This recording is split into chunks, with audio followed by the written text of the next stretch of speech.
Hello. Today we're going to look at a 1970 Schwinn Orange Krate, and we restored this one a little different. I don't know if we call it restore or rebuilt it. So this one, we're going to go over a couple things, how we did this one to better fit an adult rider. So that's what makes this build different than most builds. So a lot of builds that you do, you want to try to keep the bike as real as possible because that holds the value. So, you observe the parts, examine the parts, and you try to reuse everything that, is original to the bike. Well, this one, we decided, we had a buyer. We have a buyer for this bike. And, he said that he wants to ride the bike. He plans to take the bike with him. He's an over-the-road trucker, and he's going to throw that bike in the back of his rig. And when he gets to different places, stops, he's going to get out, he's going to ride the bike around. So I said, okay, well, if we're going to do that, we just need to replace, all the parts that wear out on these bikes. We're talking about a 1970 bike. What is that, 50-year-old bike? So, of course, you're going to have parts that wear out. So, first thing, let's talk about what we got here. So, this is an Orange Krate, 1970, 5-speed. This was Schwinn's, this is their deluxe Krate models. They had everything. You got the 5-speed stick shifter. You got the drum brake, 5-speed in the back. You got the pogo sissy bar. And so what's original with this bike? What did we keep original? Well, we kept everything original, that doesn't wear out. And, that's going to be, the front forks, the front wheel, the shifter, the handlebars, the stem, all these were correct. The items that have date codes on them had the correct date code on them. We had it all taken apart. The crank, back wheel, back fender, seat post, sissy bar. The calipers, the levers and the calipers were just the back caliper on the brakes. So the things that we replaced, and I've got all the original parts. We'll look at all those. I'll kind of show you the condition they were in, and it just wasn't going to work, not long term, for someone's going to ride it, haul it, one-time ride, yeah, you could probably keep the original parts. And we're going to talk about some modifications that we made to better fit an adult rider. Okay, so what did we change? So we put new cables on it. All right, that's the front and back brakes and the shifter cable. Put a new chain on it. Okay. The modifications that we made, I added a washer, a large washer to the front springer. This kind of stiffens the springer up, kind of hold more weight for an adult rider. We put new brake pads on here. These are Continental Cool Stop brake pads. On the hanger here on the derailleur, I changed out the rollers and I went with these that have the gears, the teeth on them. Where I'll show you the original. The hanger's original, but I just changed out the rollers here to go with that style. I feel like those fit in the chain better. Makes performance, shifting, keeping it in gear, all those things better. The seat, we changed the seat. So this seat, this is a repop seat. This is the style seat, the colors that you would have found on a 68, which this is a 1970. So, and whenever we did that, these repop seats don't have a welded bracket on the back for the reflector, so we added a hanger that connects to the Q bolts there, so you can put your big back reflector on it. So of course the seat was worn out, and you sit on these original seats, they're dry, they're cracked, they're not good for everyday riding. So we replaced the seat. Now since we put this style seat on there, and this was a 68 seat, I went ahead and took the front fender off. I think the bike looks better without the front fender. The new buyer agreed, and then it kind of matches the 68 style seat. I know the bike's 1970. It's got a 1968 style seat, which kind of, these seats make it easy to date these bikes.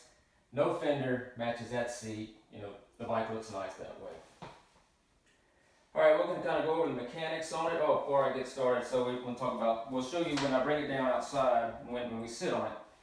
So I took the original springs out of here, and I used a heavier gauge, stiffer spring. So, these pogo seats were, it's really cool if you weigh 115 pounds. But you know, typical adult rider's not going to weigh 115. And if you've ever seen anybody riding these bikes at a car show or somewhere that have the original pogo, you know, what do they have? They got a saggy banana, right? The banana seat sitting back like that. You know, they've got a bunch of sissy bars sticking down here. The springs just don't have enough torque to support an adult rider. So we took it out, or replaced it with a heavier gauge. So you're going to be able to ride this, and you'll see when I sit on it, it doesn't move a whole lot. You don't have as much spring, but it looks a lot better. You know, your banana seat's not hanging, sagging way back there in the back.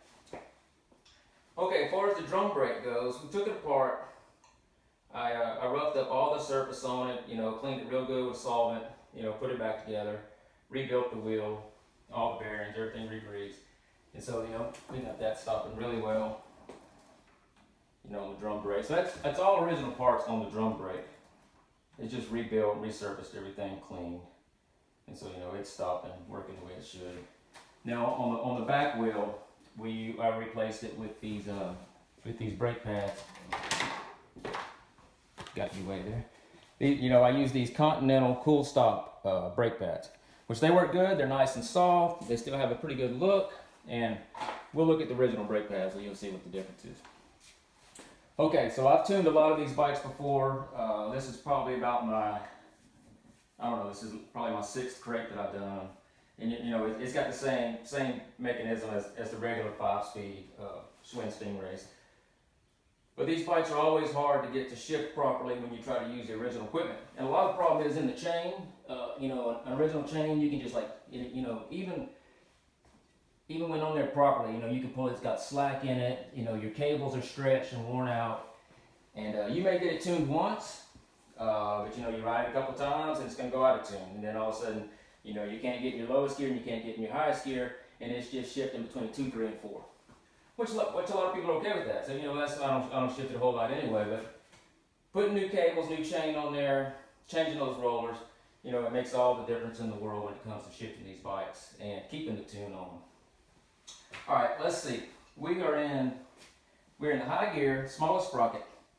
So we're gonna get going. I'm gonna spin it, I'm gonna shift through. I'm gonna go all the way up, come all the way down, then we'll break it, and we'll take it outside. Main thing we're looking at when we're outside is I'm gonna put some weight on that pogo sissy bar, see the difference. I'll ride it around once or twice, stop it, probably shift all the way through again, all the way back up, all the way back down.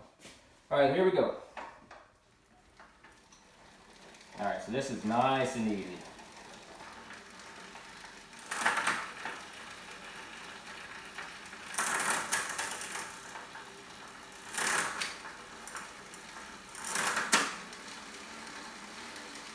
There we are, low. All right, let's go back down.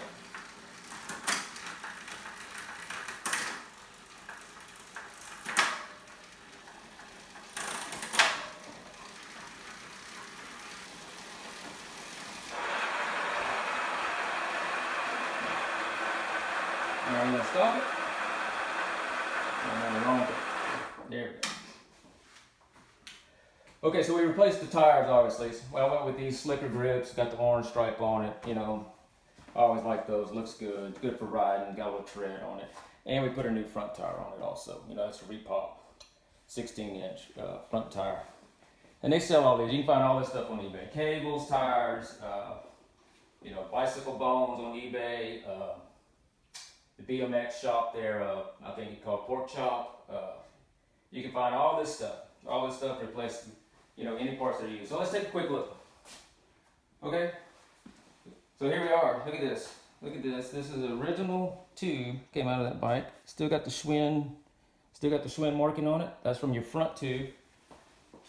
And actually it's still holding air, but someone had put some Fix-A-Flat in it once. You know, it's all clumped up in there.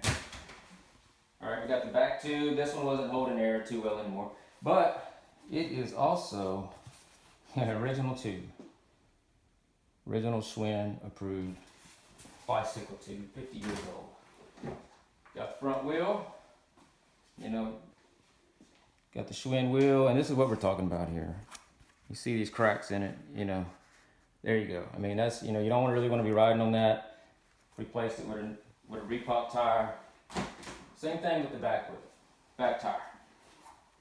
Get the same thing. So if you're not going to air it up, if you can keep your air pressure low, that's fine. You won't see all the cracks. But as soon as you put 40 pounds of air in it, 35 pounds, sit on it, there you start getting problems. All right. Here's your original seat. So this is what I was talking about. So the original seat was orange. This is a 1970 seat. This is a 1968 seat. Okay. And here's the hanger I'm talking about. So original seats, if you're always wondering, is that original seat or not? If it's got one of these, it's original. All right. With the repops, they didn't take the time to weld these hangers on there to put your reflector on there. All right, got your original brake pads that we took off and replaced. These are hard. These are no good for stopping. Here's the fender I was talking about. So this is the original fender. It's got the hanger on it. We took this off because without the fender, it looks better if you're going to use this style seat. And these repop seats are hard to find an affordable seat. And then of course, here's your original cables.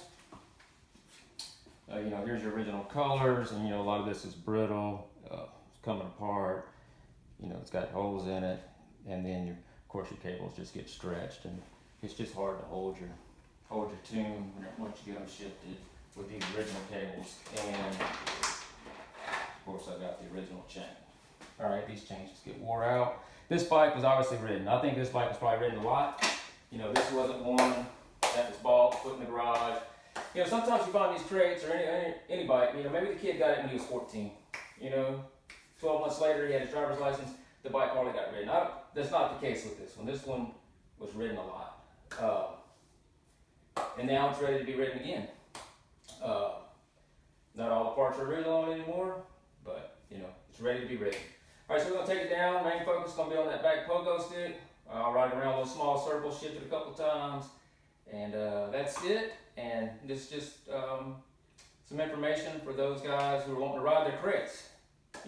Just an idea you might want to use or think about. All right, see you outside. All right, we got it outside. One thing I wanted to point out, which I've always find cool in these bikes, I always look for them. I think it's added character to the bike. This one has the original.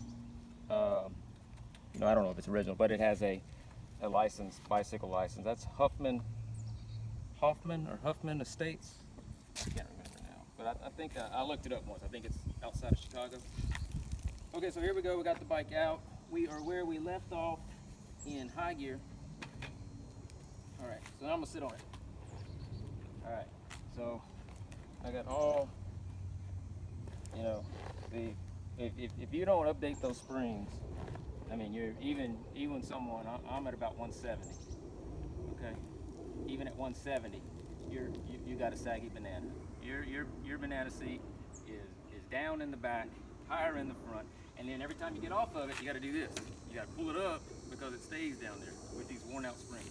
So it's updated spring. No, it doesn't spring as much, it doesn't bounce as much, but it doesn't sag either when you're riding around. You don't end up with your sitting all the way down here, and the rest of the seat, stuff like that. All right, so I'm gonna try to keep it close where you can see. I'm gonna shift it again. I guess we're gonna go back down to low, and then that'd be it. Hopefully that would answer some questions and give somebody else some ideas on their crate restoration. All right, here we go.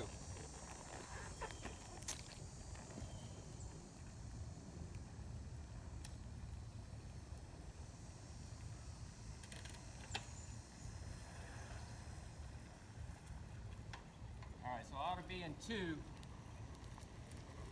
or I ought to be in 4.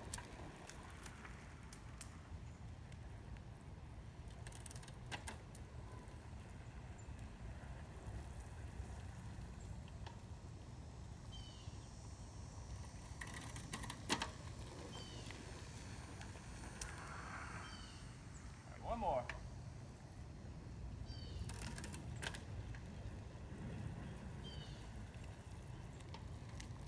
It's the easy one.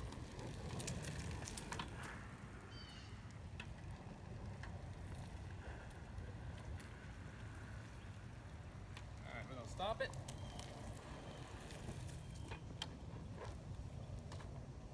We're now in low. We're now on the biggest sprocket, biggest chain ring.